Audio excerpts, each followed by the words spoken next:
Satyendra. According to me, there is no concept of hell and heaven. So it's created only on the earth, so it doesn't exist. And also, according to me, there is no life after death.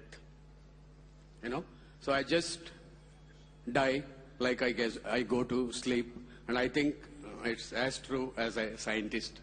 And my question to also, you said calamities happens, sometimes good, sometimes bad. The examples which you gave is individual examples. The hole in the boat, yeah, and another one about the storm. But when you talk about the calamities like the Jews, 2 million Jews killed in Germany, and what happened tsunami, and what's happening in Iraq, So these kind of things, you cannot say, even it happened about 50 years ago, what happened in Germany, you cannot say everything happened for good. What you are given is individual examples. Okay, the first question, well, not really a question, it's sort of like a statement that you don't believe in heaven and hell, and that when you die, that's all there is. Wherever people go in this world, there is religion, and people have a concept of heaven and hell. So now, if you find yourself in a situation where the whole world, the most ancient of societies, the most modern, the most primitive, even when we dig up archaeologically, etc., we have this concept of heaven and hell existing throughout the world. And then you by yourself say, it doesn't exist. We have to say, you are mistaken. If the mass of humankind have come to that conclusion, whether by logic or by revelation or by however, the mass of humankind hold this position, but you by yourself and a few others like you say that it doesn't exist, what does it mean? The likelihood of you being correct is very small. Because when we try to determine what things are real and what things are made up by people, the things which we find everywhere, no matter where you go on the earth, common to all human beings, these are the things that most likely have a reality. The things which are found only in limited areas, these are the things which, and they differ from place to place, these are the things which tend not to have reality. So I would just respond to your statement as something you need to think about. You said it, and that's your opinion, and you're entitled to your opinion. But just know that you are a minority throughout the history of the earth as we know it. And being in that small minority is a very dangerous place to be. Because one, if there is no heaven and hell, and the belief in heaven and hell made the mass of humankind good, they didn't lose anything.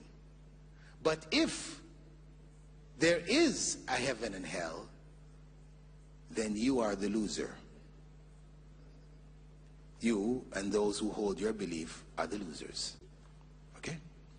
Now, the issue of examples. I gave a simple example, and that example can be extrapolated. It is mentioned in the Quran also, in another chapter called Surah Al-Buruj.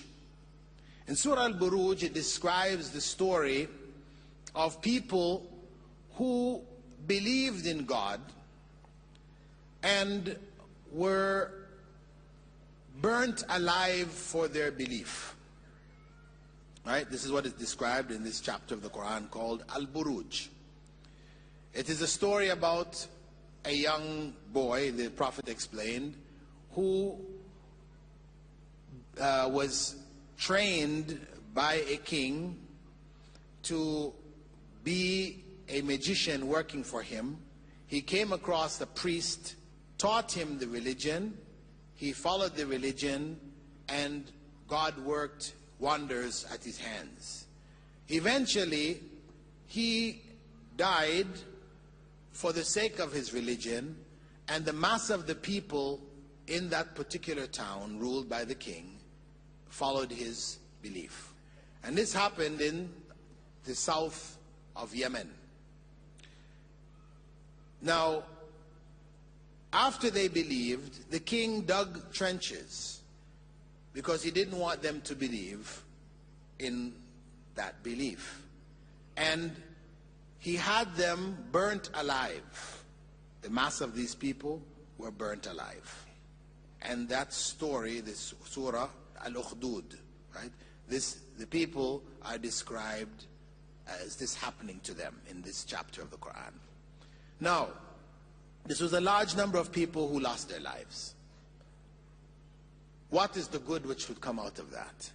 That was an evil circumstance. They were burnt alive for their belief. But historical evidence shows that after their death, true believers spread throughout that land. So the truth, this is the true teachings of Christ, Jesus, not what we know today as Christianity. But those true teachings spread throughout that land. So their death led to the spread of the religion, the spread of the truth, the light, the guidance of God throughout that land. So here's an example of a group of people who suffered what we would call a terrible death. Right? This was a mass tragedy. And that was the good which came out of it. So I'm saying, if it can happen on an individual level, then it can happen on a group level. We don't need, just as on an individual level, we may not be able to see the reason behind it happening on that individual level. Similarly, on the group level, we may not be able to see the reason.